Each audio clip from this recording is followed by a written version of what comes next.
Isang maruppalang gabi po sa atin at mga kapana. Eto, muli na po tayong makakalaot. Makalipas na naman yung ilang araw na natambay tayo.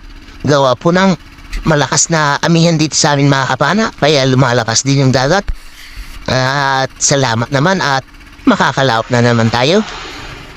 Dadayo pala kami mga kapana at abang-abang na lang sa spot natin. 1 hour later. Makalipas yung isang oras na biyahe natin mga kapana, nakarating na tayo sa spot at eto yung bumuhad. Ayun, gitik mga kapana. Ang napakalaking coral trout o red lapo kung tawagin dito sa amin. Suno naman yan sa iba mga kapana. At first class na isda. Salamat. At binamano natin ay napakalaking first class or lapu-lapu.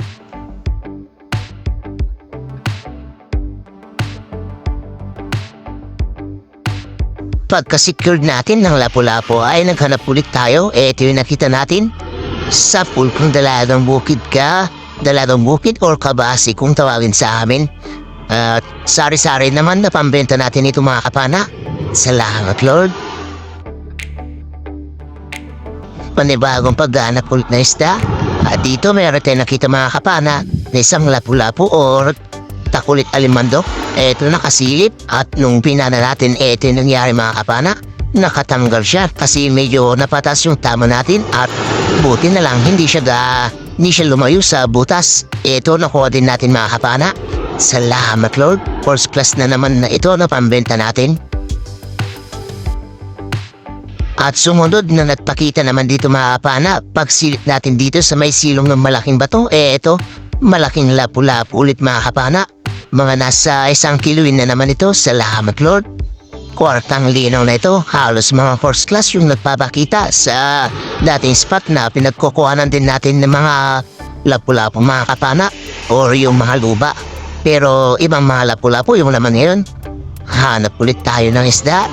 At dito, sumalubong mga kapana, napakalaking suno or red lapu or coral trout naman sa English.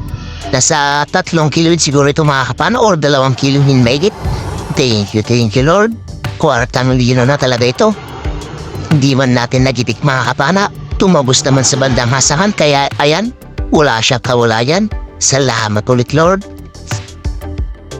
Sana pag-amantin pa natin yan sa bandang harapan. Makakita pa tayo ng mga ganitong isda. Para nang sa ganun, makadagdag pa tayo sa pambenta at makabawi tayo sa ilang araw na walang laot. Hanap ulit tayo. At eto mga kapana, isang igat na malaki yung nakita natin. Ayun, tinamaan naman natin mga kapana. Sana hindi lang siya makawala yan mga kapana. Para nang sa ganun, may pandagdag pa tayo sa pambenta natin. At eto, nahubot naman natin mga kapana. At pumapalag-palag pa. At nakawala siya mga kapana.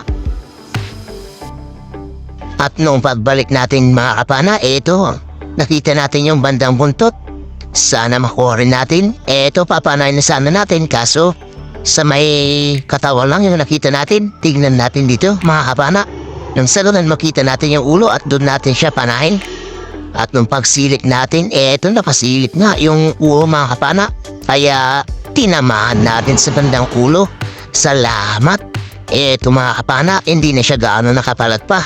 Mga 1.5 kilo na rin itong igat na ito mga kapana or seal. Masarap ito sa adobo o tsaka gata. Hanap na naman tayo ng isdang mapapana. At dito, lapu-lapu na naman mga kapana yung nagpakita. Balak pa sana tayong takasan kaso naunahan natin siya ng pana. At mayroon pa pala siyang kasama yan mga kapana sa bandang baba na medyo mas maliit. Kaya eto, sinecured muna natin itong malaking lapu-lapu na napana natin mga kapana bago natin balikan yung mas maliit na lapu-lapu.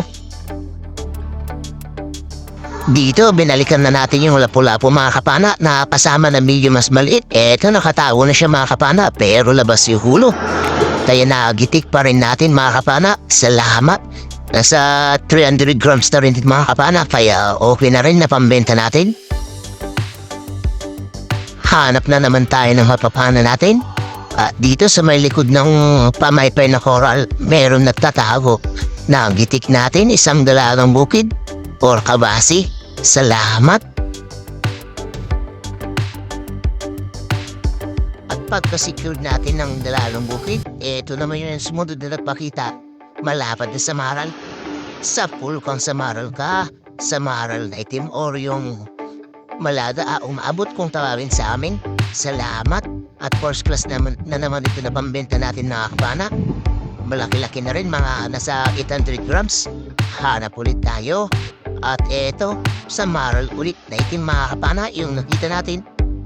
Sa pool ka ulit ngayon.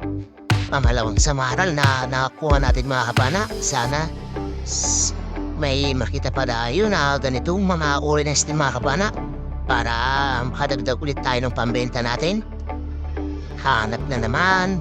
At dito nakatago mga kabana, isang red lapo or sunog. Coral turtle naman sa English. Sa pool ko ang sunog pa. Salamat Lord. Kwartang linaw na naman. At malaki-laki na rin, mga 700 grams na rin ito.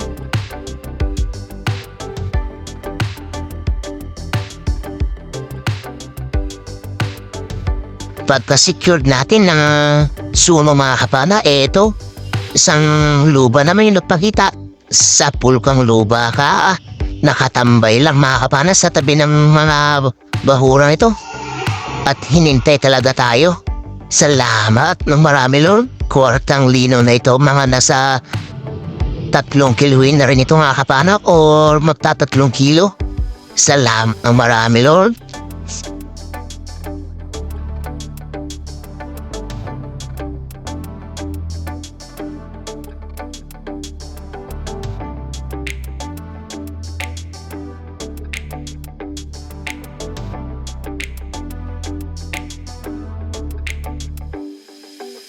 Hanap ulit tayo. At eto, dalagang bukid mga kapana. Malapad na rin, kaya kunin na rin natin. Ayon sa pool, tinamahal sa gitnang tinik, kaya hindi na siya gaano pa nakapalag pa. At mayroon pa tayo nakita mga kapana, kaya eto, nagkasa tayo. Para panain pa, isang talagbago o ulayin naman kung tawagin sa amin. Ayun, tinamahan naman natin mga kapana at nakuha. Salamat, 2 isda yung nakuha natin. At pag-abanti pa natin ng konti dito mga kapana ay nakakita pa tayo ng isang talagbago. Kaya eto, agad tayo nag-reload para panayin ito. Eto, hindi na natin natanggal yung 2 napana natin. Ayun, tinamahan natin.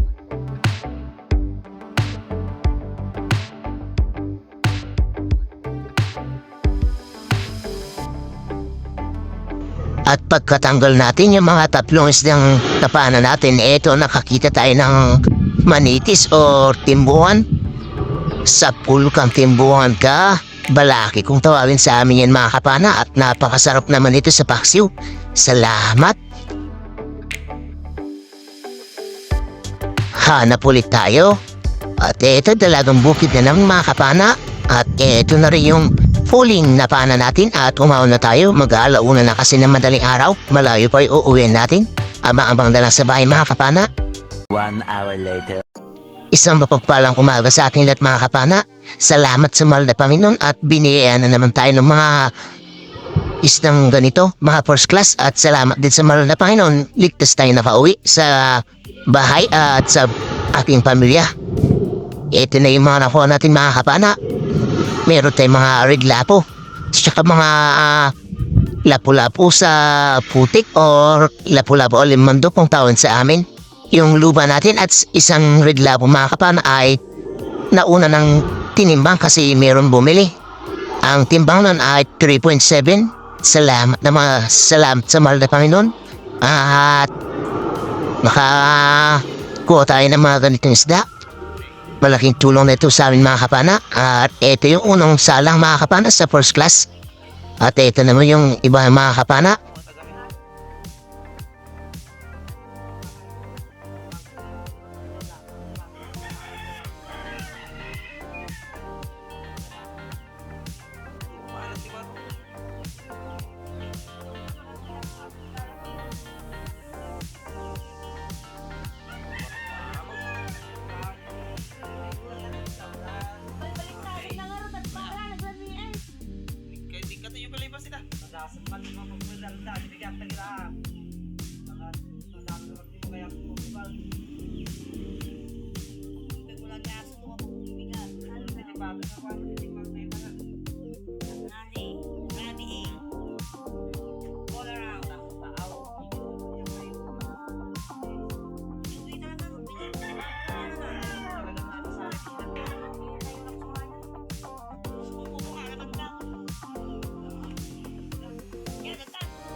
Mapagpalang hapon mga kapana. Ito na yung mga nakuha natin kagabi. Yung first class natin lahat mga kapana, 12.85. At yung sari-sari natin, 7.25. At kabuuan na bayad ng isda natin mga kapana ay 5,048 minus 850 na gastos mga kapana, consumo at saka yung mga gasolina. At meron natirang na 4,198 at pinagtatlo natin. Kaya ito yung natira mga kapana, 1,399.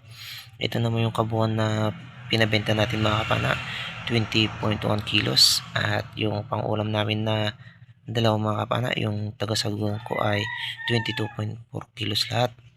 Kaya ito, malaking tulong din mga kapana sa pang-araw-araw natin nagasusin. At ayun, sa nakarating sa dulo na naman ng ating video mga kapana. Maraming salamat po mga kapana. God bless po sa ating lahat. Ingat-ingat na lang tayo lagi mga kapana. At bye-bye po mga kapana.